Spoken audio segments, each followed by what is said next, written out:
Fermerët e luleshtrydheve në zonën e Frakullës kanë dalë sërish në protest këtë të hënë, duke bllokuar aksin e autostradës Levante-Pelen.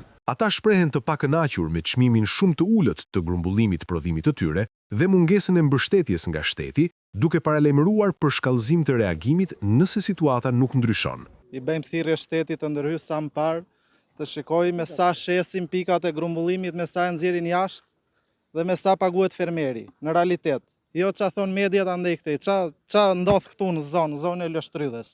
Vjet çmimi ka qenë në këtë kohë ka qenë 8.000 lekë dhe si vjetesh 5.500 lekë. Sipas fermerëve, aktualisht luleshtrydhet po blihen nga grumbulluesit me rreth 5.000 lekë të vjetra për ark, ndërsa në treg shiten deri në 12.000 lekë të vjetra. Kjo diferencë e madhe sipas tyre tregon për abuzim të hapur, ku fitimet më të mëdha i marrin ndërmjetësit, ndërsa vetë fermerët mbeten të dëmtuar dhe me vështirësi për të përballuar kostot e prodhimit. Ore, ka shtet apo nuk ka shtet?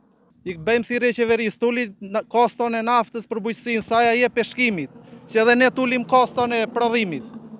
Edhe të subvencionoj fidanët, sepse pos ndodhen këto gjëra nuk do mbillet me Luleshtrydhe këtu në këtë zonë. Do falimentojnë të gjithë.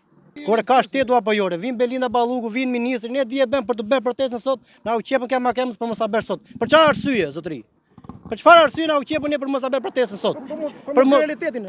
Diun një ministër, a diun kush erdhi dias, nuk i njohim ne, çfarë ishin ata. Për çfarë erdhi dia ai? Jo, s'ka në një këtë, nuk i njohim. Si njohim?